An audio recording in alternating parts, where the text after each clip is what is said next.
Assalamualaikum warahmatullahi wabarakatuh. Minal aidin wal faizin, mohon maaf lahir dan batin. Alhamdulillah kita sudah menempuh selama 30 hari menunaikan ibadah puasa. Bulan Ramadan sudah kita lewati dari hari pertama sampai hari terakhir. Dan sekarang udah H+1 Lebaran.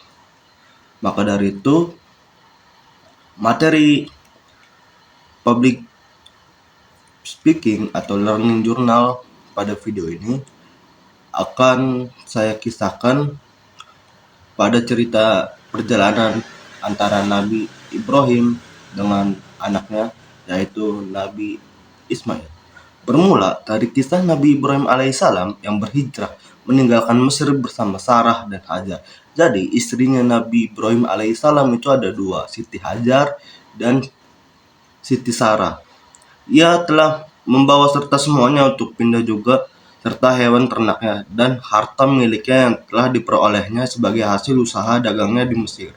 Nabi Ibrahim alaihissalam merupakan seorang dengan ternak yang banyak, yang artinya Nabi Ibrahim adalah seorang peternak yang kaya raya lah gitu, seorang pedagang yang menjual untanya atau sapi, embek gitu. Allah Subhanahu wa taala mewahyukan kepada Nabi Ibrahim agar keinginan dan permintaan Sarah istrinya dipenuhi dan dijauhkanlah Ismail bersama Hajar, ibunya dari Sarah, ke suatu tempat di mana ia akan tuju dan di mana Ismail putranya bersama ibunya akan ditempatkan dan kepada siapa akan ditinggalkan. Maka Nabi Ibrahim meninggalkan rumah membawa Hajar dan Ismail yang diboncengkan di atas untanya tanpa tempat tujuan tertentu. Ia hanya berserah diri kepada Allah yang akan memberi arah kepada binatang tunggangannya. Dan berjalanlah unta Nabi Ibrahim dengan 3 hamba Allah yang berada di atas punggungnya keluar kota, masuk ke lautan pasir dan padang terbuka di mana terik matahari dengan pedihnya menyengat tubuh dan angin kencang menghambur-hambur debu-debu pasir. Setelah berminggu-minggu berada dalam perjalanan jauh yang melelahkan, tibalah Nabi Ibrahim bersama Ismail dan Siti Hajar di suatu tempat yang menjadi cikal bakal kota Mekah, kota suci di mana Ka'bah nantinya akan didirikan oleh Nabi Ibrahim alaihissalam dan putranya Nabi Ismail alaihissalam, dan menjadi pujaan manusia dari seluruh dunia. Di tempat ini di mana Masjidil Haram sekarang berada. Ia meninggalkan Hajar bersama putranya dengan hanya dibekali dengan serentang bekal makanan dan minuman, sedangkan keadaan sekitarnya tiada tumbuh-tumbuhan, tiada air mengalir, dan terlihat hanyalah batu dan pasir kering. Jadi perjalanan kota menuju kota Mekah ya antara Nabi Ibrahim dan Nabi Ismail dan ibunya ataupun istri Nabi Ibrahim itu sendiri itu atas izinnya Allah gitu. Maka sebelum Ka'bah dibuat atau tercipta, ada perjalanan yang dilalui oleh Nabi Ismail ataupun Nabi Ibrahim gitu. Maka Ka'bah yang kita lihat sekarang ini itu atas seizin Allah gitu, melalui perantara Nabi Ismail dan Nabi Ibrahim. Dalam hati Hajar sebenarnya ada kecemasan ketika akan ditinggalkan oleh suaminya, yaitu Nabi Ibrahim, seorang diri bersama dengan anaknya yang masih kecil, Nabi Ismail, di tempat yang sunyi, senyap dan segala-galanya kecuali batu, gunung dan pasir. Ia seraya merintih dan menangis, memegang kuat-kuat baju Nabi Ibrahim memohon belas kasihnya.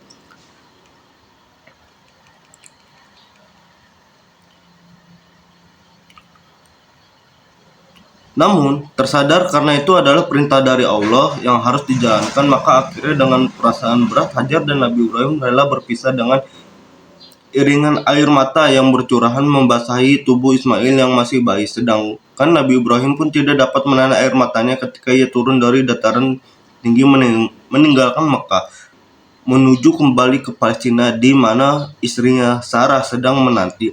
Ia tidak berhenti-henti selama dalam perjalanan kembali memohon kepada Allah SWT untuk meminta perlindungan, rahmat, dan juga berkah serta karunia rezeki bagi putra dan ibunya yang ditinggalkan di tempat terasing itu.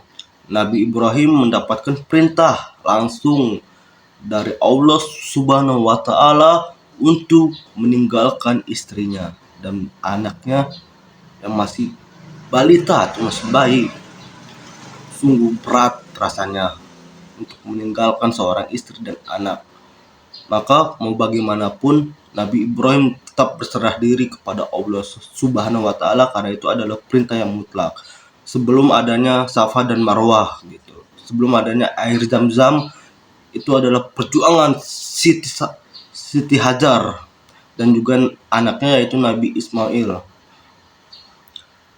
Lalu Nabi Ibrahim alaihissalam berkata dalam doanya, "Wahai Tuhanku, aku telah tempatkan putraku dan istriku dan keturunannya di dekat rumah-rumahmu, Baitullah, di lembah yang sunyi dari tanaman dan manusia agar mereka mendirikan salat dan beribadah kepadamu. Jadikanlah hati sebagian manusia cenderung kepada mereka dan berilah mereka rezeki dari buah-buahan yang lezat. Mudah-mudahan mereka bersyukur kepadamu." Sebelum terciptanya Ka'bah, Nabi Ibrahim berdoa kepada Allah. Suatu saat ketika Ka'bah itu dibangun, ya, maka Nabi Ibrahim berdoa apa yang saya katakan tadi, supaya para manusia dari belahan dunia datang ke sini untuk menunaikan ibadah rukun Islam yang kelima, pergi haji jika mampu. Luar biasanya gitu Nabi Ibrahim berdoa untuk umat-umatnya meskipun tidak kenal siapa itu, kan, hanya untuk beribadah kepada Allah Subhanahu wa taala gitu kan. Berdoa supaya manusia-manusia di masa depan diberikan kemudahan rezekinya, lalu beribadah di Masjidil Haram ataupun di kota Makkah menunaikan ibadah haji. Ketika perbekalannya habis dan Nabi Ismail kecil menangis kehausan, maka ibunya Hajar mencari-cari sumber air ataupun makanan yang dapat meredakan lapar dan hausnya. Suatu hari Hajar pergi berlari tergesa-gesa menuju Bukit Safa dengan mengharapkan mendapatkan sesuatu yang menolongnya. Tampak fata morgana seperti air di atas bukit Safa, dan namun ketika Siti Hajar mendekat, tetapi hanya batu dan pasir yang didapatnya. Kemudian dari Bukit Safa, ia melihat bayangan air yang mengalir di atas Bukit Marwah dan larilah ia berharap ke tempat itu, namun ternyata bahwa disangkanya air adalah fata morgana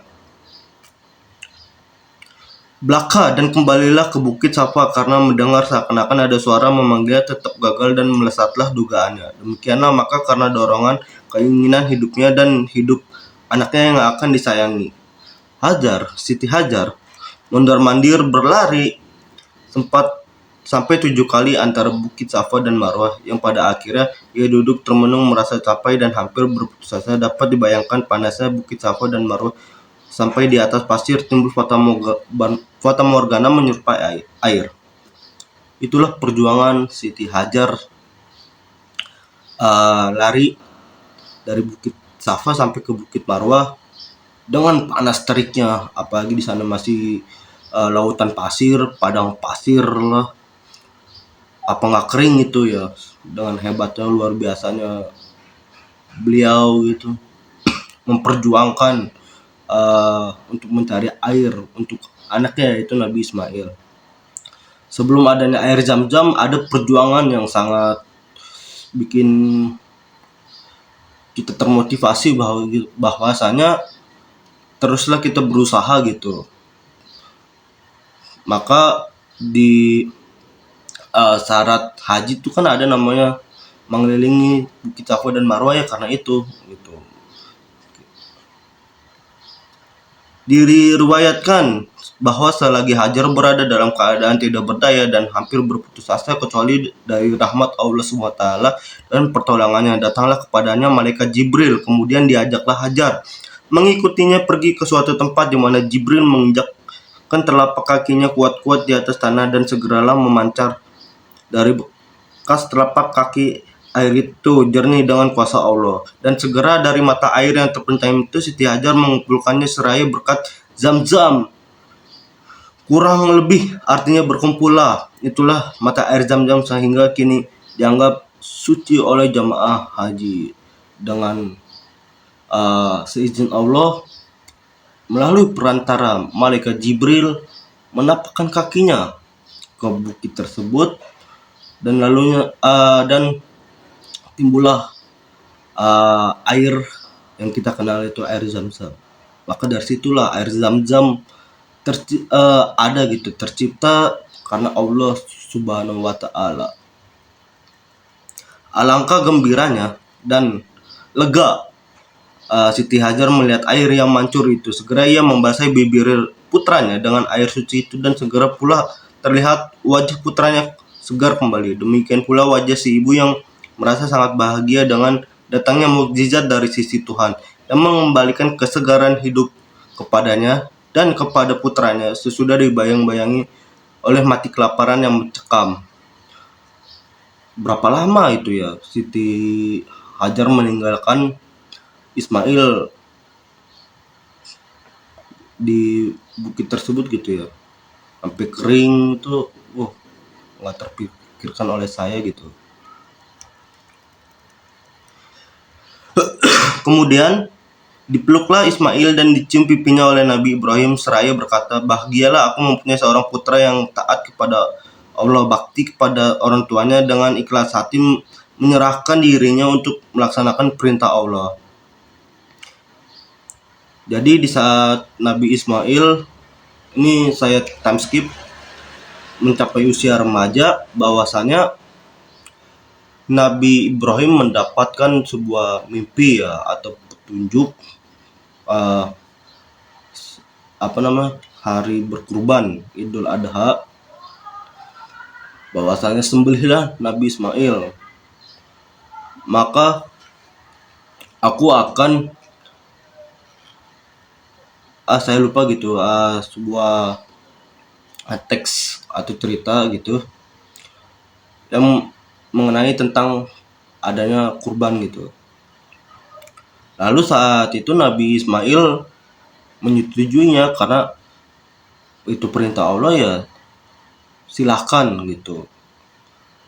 Sang Nabi Ibrahim menyembelihkan Nabi Ismail dengan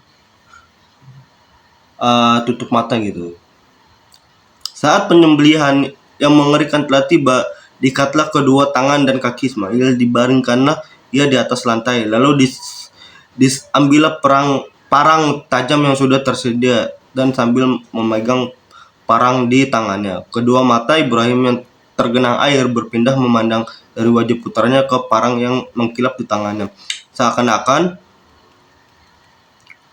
pada masa itu hati dia menjadi tempat pertarungan antara perasaan seorang ayah di satu pihak dan kewajiban seorang rasul di satu pihak yang lain. Pada akhirnya dengan memejamkan matanya, parang diletakkan pada leher Nabi Ismail dan penyembelihan dilakukan. Akan tetapi pada parang yang sudah yang demikian tajamnya itu ternyata menjadi tumpul di leher Nabi Ismail dan tidak dapat berfungsi sebagaimana mestinya dan sebagaimana diharapkan. Kejadian tersebut merupakan suatu mukjizat dari Allah untuk menegaskan bahwa perintah menyembelih Ismail itu adalah ujian bagi Nabi Ibrahim dan Ismail sebagai sejauh mana cinta dan taat mereka kepada Allah. Jadi itulah kisah Nabi Ismail dan Nabi Ibrahim beserta ibunya atau istrinya. Perjalanan yang cukup panjang bagi saya dan kisah yang sangat mengharukan, yang sangat wow gitu, tidak bisa dijelaskan secara kata-kata. Wabillahi taufiq hidayah. Wassalamualaikum warahmatullahi wabarakatuh.